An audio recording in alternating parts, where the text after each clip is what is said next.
Well, the habits you have today will shape who you become tomorrow. So if you want to be more effective in your leadership, get strategic with your habits. Today is part 2 of a 3-part leadership series called Mastering the Habits That Matter Most. In the last episode, we talked about how to create the right habits to become the leader that you want to be. We said the very important statement that the potential of your leadership is a reflection of the quality of your habits. So if you want to change your leadership, change your habits. I want to start with a quote that I say over and over and over again, and that is this: successful people do consistently what others do occasionally. Successful leaders, same thing. Successful leaders do consistently what others do occasionally. Shout out to our YouTube community. I want to thank you for being a consistent part of our community. In fact, if you want to tell us where you're watching from right now, that would be amazing. Just type in the comment section, I'm watching from wherever you are. And I want to tell our YouTube community that we do have a new book out February the 14th. It's called The Power to Change, Mastering the Habits That Matter Most. This is a resource that I believe can help you grow in your leadership. What do we know? Whenever we look at people that are consistently successful, we know this: it doesn't matter where they start, what field they're in, what hand they're dealt, they find a way to win. They find a way to improve. They find a way to grow. They find a way to add value. And it's really important to understand, it's not that they've mastered certain skills. It's that they've mastered a certain mindset. What do we know about our mindset and our habits? Your habits aren't just a result of what you do. Your habits are a result of how you think. And this is why your mindset matters so much in leadership. The best leaders just think differently. So in this episode and the first episode of next month, we're going to examine the 8 habits great leaders have in common. The 8 habits great leaders have in common. And to be clear, you don't have to master all 8 of these habits. If you don't have all 8 of them, doesn't mean you're not going to be a great leader.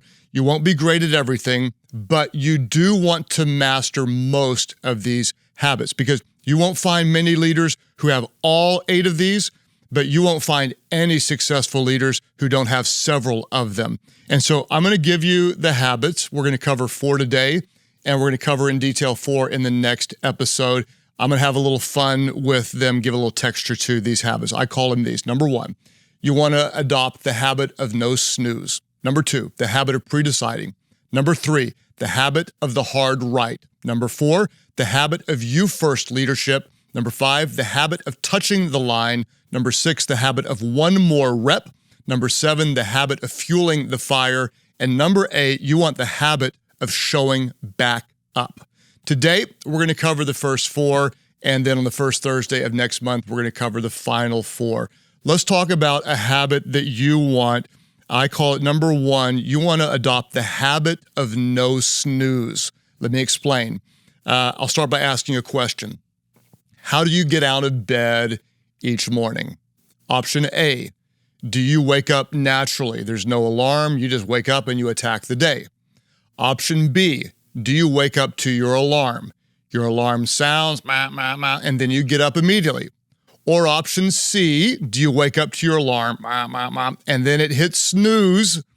Do you wake up to your alarm, and then you hit snooze, and then you stay in bed for 10 minutes more? Well, the majority of you most likely do option 3. According to a new study done at the University of Notre Dame, 57% people hit the snooze button. That's almost 6 in 10 people hit the snooze button. Now, if you're not a morning person, what I'm not going to do is I'm not going to try to shame you or to try to turn you into a morning person. So do not hear that in this teaching. I want you to know your body and roll with how you function best. But I want you to think about this. What happens when your annoying, abrasive alarm sounds? What it does, according to research, is it triggers the part of your brain called the amygdala. That's the fight or flight part of your brain. And when that alarm goes off, your heart rate soars and adrenaline rushes through your body. And then what do 57% of people do? Well, in the name of a few more minutes of sleep, they hit snooze. And 10 minutes or so later, the alarm goes off again, putting them through the same biological torment, okay? Research actually shows that this can negatively impact your health, your mood. According to one article I read, it can clog your blood vessels, and it can eventually increase the risk of heart problems. I want to ask you to consider the habit of no snooze. Why does this matter? What it actually does is it changes your mindset. The no snooze habit creates a different way of thinking about the day. In other words, you aren't letting your body lead you, you're leading your body into a great day. And what you're doing when your alarm goes off, or better yet, when you just wake up early, is you're telling yourself that the first part of your day matters. Why is this so important? I would tell you that you want to start early, or if you can't start early, at least start strong. For me, I start early. And honestly, I'm generally the first person to the office. I am never, ever under any circumstances here past 8 a.m. If I'm not here at 8 a.m., send help. I'm usually here several hours earlier than that. And one of the reasons is because my body is wired that way. Again, work with how your body is wired. But I know when I go to bed at night, I'm not going to hit snooze in the morning. So what I do is I go to bed at a decent time. And this is important since I'm already thinking about tomorrow. I actually plan my day for the next day, the day before, because this is in my mindset. And because I'm kind of in the organized mindset, when I go to bed, guess what? My mind is more at rest. And so my body tends to rest better. I want you to think about this. If I can sleep mostly straight through the night, I don't need to stay in bed as long as some people. If you don't sleep long, you may be in bed an hour or two longer than I am. And think about this. If I spend 1 hour less in bed, instead of say 8 hours, I spend 7 hours and still get good quality sleep. That's 1 additional hour I have a day. If you do this, if you get 1 additional hour a day, that's 365 hours a year. Do the math with me. I know this is nerdy, but hang with me. If a normal work day is 8 hours, we would have the equivalent of almost 45 extra work days a year. Mind-blowing. That's a month and a half of productivity if you simply get good sleep, get out of bed, and have 1 less hour a day in bed. That is a total game changer. So when the alarm goes off, you've got the habit of no snooze, or better yet, one day, no alarm because your body is trained to get up. What are you doing? You're getting up at a fixed time. It gives you time to prioritize whatever helps you win the day. It's a mindset. And what we know about successful leaders is there's no set formula for a morning routine, but most of the most successful leaders do have intentionality into their morning. It might be they have prayer time or meditation, or if you're a Christian like me, it's time in the Word, or it might be exercise or journaling, or it might be starting with a strategically healthy breakfast or whatever it is. The bottom line is it's not accidental, it is intentional. So from the moment you wake up, you're on a mission. You got a plan. You're on the offense. You're going to win the day. Consider the habit of no snooze. Now, what's another quality of successful leaders? Successful people, successful leaders, they train themselves to think ahead or to decide early. Number 2 habit that you want to adopt is this, the habit of pre-deciding, the habit of deciding ahead of time. And this habit applies very, very broadly. The basic principle is this: anytime you can make a decision ahead of time, make it. Anytime you can automate a decision, automate it. And there's several reasons why you want to do this. First, decision fatigue is a very real thing. Studies are conclusive, and I would encourage you to research this if you never have, that the decisions you make, the more decisions you make, the more the quality of your decisions deteriorate, that you just get tired making decisions. And so as often as you can, decide ahead of time. Decide once and automate that decision. And how you apply this mindset, it's up to you. But for me, I apply it into too many categories to count. For example, I mentioned earlier how I prepare for the next day. For me, a successful day starts the night before. And so when I wake up the next day, I've already pre-decided my morning routine. I know what I'm going to do. I know what I'm going to eat. This is nerdy, but my food is already out. My little oatmeal sitting out, my bowl sitting out, my spoon sitting out. It's just ready, so it's easy for me to attack the day. I know what I'm going to wear.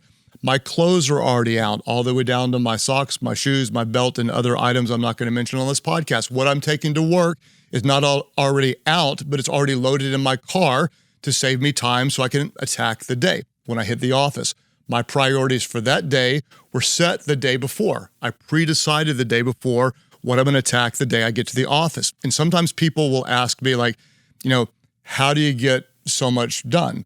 And the answer is it starts with prioritizing or pre-deciding to schedule first what matters most. You pre-decide to do what's important so you don't just do what's urgent. When it comes to scheduling, I pre-decide to put my time into blocks. I block my time. I've got a study day. There's almost never anything to get on my calendar on Tuesday. That day is blocked off, and I start really, really early, and I lock myself in, don't talk to anybody. That time's blocked off. I've got time to brainstorm. I've got time for meetings. I've got time blocked off for decisions. For me, I don't want to make decisions until all the other stuff is off my mind, so I'll be more fresh. I make decisions on Thursday. So if people have things they want me to decide, we talk about them on Thursday. So I pre-decided when I'm at my best to do my best work. My priorities dictate my schedule. We're going to pre-decide. I want to encourage you to have the habit of pre-deciding. Do first what matters most. How might this apply in your leadership? Well, you might be wanting to work on developing your people. So you pre-decide. You have quarterly one-on-one meetings. You don't just occasionally meet with your team, but you put it on the calendar, and once a quarter you sit down and you have real, loving, caring, developmental conversations. Or your meetings might not be very productive right now. So you pre-decide that you start each meeting with an agenda, and you end each meeting with assignments and accountability. If you don't have an agenda, if you don't have a plan, and if you don't have an action on the end, why are you having the meeting in the first place? So you pre-decide this is how we do meetings. And this applies to every area of your life. If you want to be successful financially, most people just kind of spend what comes in. As it comes in, it goes out. But you might pre-decide, I'm a giver. The first 10% I give to my church. The next 10% I invest. If you do that alone, you're going to be way more successful. First 10 here, the next 10 there, and then you spend the rest. In your marriage, same thing. You might pre-decide date nights or whatever night of the week. Or we have one getaway a year with no kids. We've pre-decided we're not going to one day do this. This is a part of who we are. Same with your physical body. I pre-decide my snacks. The reason is because if I don't and someone brings donuts, the donuts will get me, okay? So you pre-decide. I'm working out at these times. One more thought about pre-deciding, and this will sound counterintuitive, but it can be a game changer. You might pre-decide not only when your day starts, but you might pre-decide when your work day ends. This sounds counterintuitive.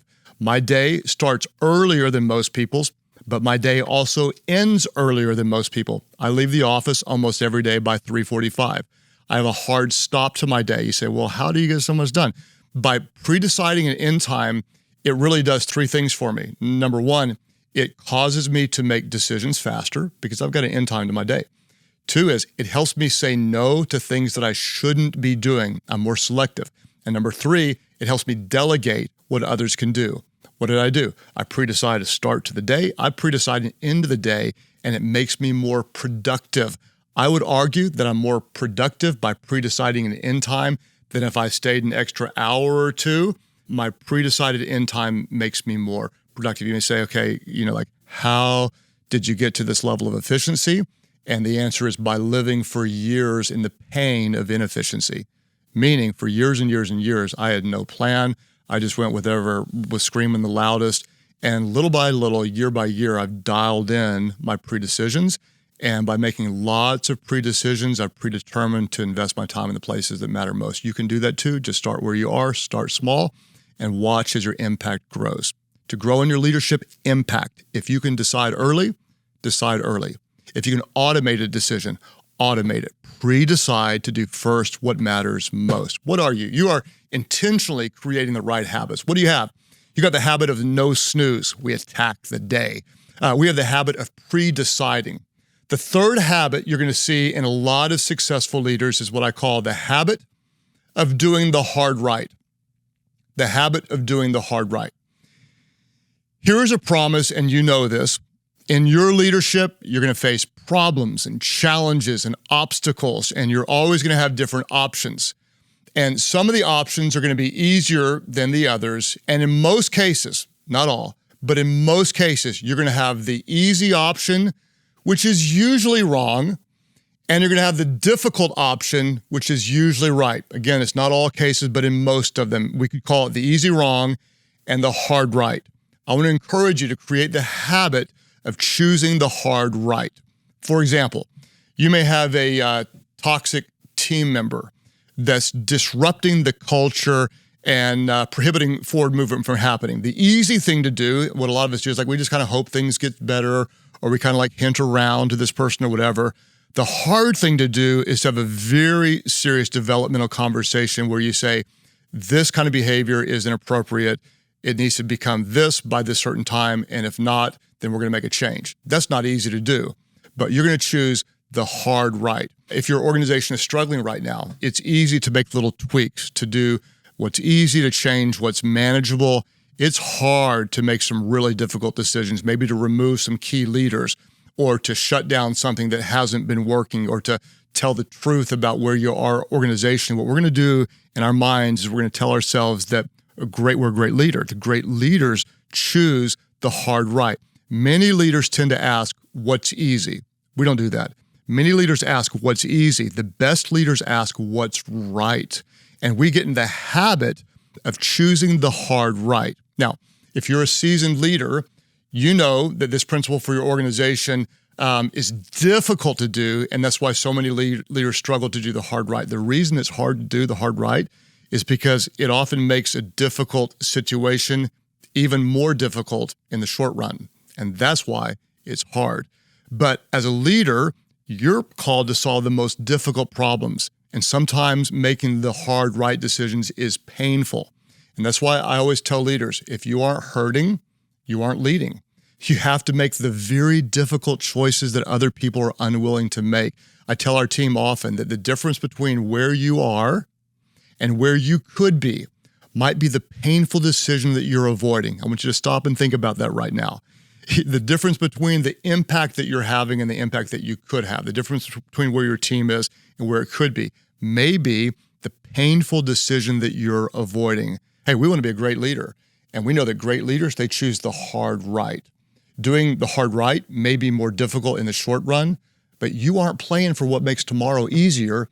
You're playing for what makes your team better. I want to encourage you to apply the habit of the hard right to every area of your life, not just your leadership. If you did something wrong, it's easier to let it roll. It's harder to apologize, but if it's right to apologize, apologize. It's easier to hide a secret sin than it is to confess your secret sin. Confess it and find freedom. If someone hurts you, it's easier to be mad, to be ticked off, and it's harder and right to forgive. We're going to choose the hard right. From a spiritual standpoint, for those of you who might share my spiritual beliefs, I always tell people this: do what's right and trust God with the results. Do what's right and trust God with the results, because we'll never regret doing what's right, but we'll often regret doing what's easy. Let's go, leaders. Choose the hard right over the easy wrong. What are we? We're going to be a great leader. And many great leaders have the habit of no snooze. We attack the day. Many great leaders have the habit of pre-deciding. If we can decide early, we do. If we can automate it, we do. Great leaders have the habit of choosing the hard right. And the fourth and final one we'll talk about today is this. I call it the habit of you first leadership. The best leaders have the habit of you first leadership. I'll illustrate it. You and a buddy are walking into a restaurant, and you're talking side by side, and you get to the door. What do? Well, either you boldly walk out and you go first, or you intentionally slow down. You might put your head down a little bit, put your hand out, and you honor your friend and you say, you go first. I want to encourage you to take this mindset into your leadership and incorporate the you first habit into your leadership. Now, I want to tell you, you can have this intention in your heart, but it's harder to do than you can imagine, especially over time and especially as you rise in influence, because we have to call it what it is. The natural trajectory of leadership, unfortunately, is towards self. The natural trajectory. If you're in a meeting and you're the leader, you tend to talk first and you generally talk last. If there's a decision to be made, your team often looks to you. If things are going well, people praise you. Great job. If things are not going well, they criticize you. And we have to understand, because the trajectory of leadership is towards self, we have to intentionally fight against it to really be a you-centered leader. So instead of being me-centered, we want to be you-centered in our leadership. And some are going to push back and say, but isn't it my job to get results? I like what Simon Sinek said. Simon Sinek said, the leaders who get the most out of their people are those who care most about their people. It really, really, really matters for us in our hearts to care about people. Now, how does this play out? And I want to tell you this clearly, is it has to start in your heart before they feel it in the office. In other words, you have to genuinely care. And I read a lot of the questions that you all send in on the podcast. And one podcast listener asked honestly, how do I care for my team when I don't really like them? That's a fair question, right? I like the honesty of that. If you don't like your team, there's one of two problems. Either one is you have the wrong people. And I just want to kind of get in your face, unless you inherited your team, who you have is either who you chose or who you allowed to stay. In other words, your team is a combination of what you've created and what you've tolerated. So either you have the wrong people, option number one, or you have the right people, but you haven't led them well. If you don't like them, you may have a capable team, but you don't like them because they aren't maybe aligned with the team values, or they don't have a strong work ethic, or they don't have passion for the mission. And so either you chose the wrong people or you haven't led them well. In both cases, it's on you. Now, as a side note, and I just want to say this, and I want you to feel it, is you don't have to like everyone to care about them. You don't have to like someone to care about them. For example, you have family members that drive you crazy, right? But you still love them. And in your work, in your leadership, you don't have to prefer everyone to work well with them. In fact, the more people you lead, the more people will be outside of your preferences. And there are team members I don't prefer, and I guarantee you they don't prefer me, but I love them and I respect them, and they may love me and respect me. Now, the problem is, if you're like me, you're going to be more naturally self-centered. And to become a leader, the trajectory often is that we believe we're good enough to be a leader, and so the trajectory moves really, really quickly towards self-centeredness. So let me give you a suggestion to implement the habit of you first leadership. Very, very simply, do this. Start every interaction with the other person in mind. Anytime you interact with someone. And this is not easy to do because we tend to start every interaction with either ourselves in mind or with our leadership agenda in mind. You can see it all the way down into written communication. Let's say you're going to send an email and you even want to appreciate someone. In your email, most people start with I-centered communication. They'll say, I want to tell you thank you. And that's starting with an I. What you want to do is start with a you. You want to start the email and say, you are an amazing leader. I want to tell you thank you. Start with you. Every time you can, start with them in mind. And one way to do this is to lead with questions. It can be an informal question like, how was your weekend? How'd your kids do in the game? Or if you're in a one-on-one, you can be more specific and you can ask things like, what's something in your life outside the office that you're excited about? Or like I'll say, as a pastor, hey, what's one way I could be praying for you to show that we care? What you want to do is you want to start every interaction, every meeting, every time you can with them in mind. And when you do this, you'll find that you're listening more than talking. And I want to tell this to you, and I hope you feel this, is that you matter to me. Like, genuinely, you matter to me. And you matter to me more than I can describe. Like, I work really, really, really hard to try to create content that will help you because I genuinely care about you. And you may say, but we've never met. And I'll tell you, I don't care. I care because I know the fact that you would listen to or watch something like this means that you really want to grow.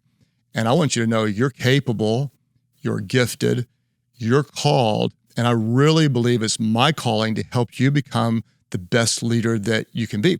And so if we ever meet sometime and you say like, well, it kind of feels like I know you, even though I don't know you, like I feel the same way. I feel the connection immediately because I was thinking about you when I wrote this, even though we may have never met. Like I visualize a young leader like I was with more passion than wisdom, and I want to speak directly to that person that you are because I was there. Or I visualize someone who's new in their role, feeling insecure and incapable, and I speak directly to that because I was there. I felt the same way. I visualize a pastor who feels the weight of the spiritual calling with the reality of the spiritual opposition because I live there every single day. I visualize a company owner who feels the weight that his or her team will never, ever understand because I feel that same weight. And so when I write a leadership teaching, what I want you to know is like, I am thinking about you. And when you do the same for your team, they'll feel it. You don't have to say it. They'll feel it. And the bottom line is like, they'll work for a paycheck, but they'll give their heart. They'll give their best for someone who cares about them. So if you want to be great, create the habit of you first leadership. Give as much away, praise as much as you can, care about as many different aspects of their life that is appropriate. Tell them how much they matter, empower them to make decisions. And I always say this, that some leaders try to make you think that they are important, but the best leaders help you see why you are important. Now, we've covered a lot of content, and the good news is you don't have to adopt all these habits, but I want to encourage you to pursue most of them. Make them yours. Own them in a way that is consistent with how you're wired in your leadership. What do we know about great leaders?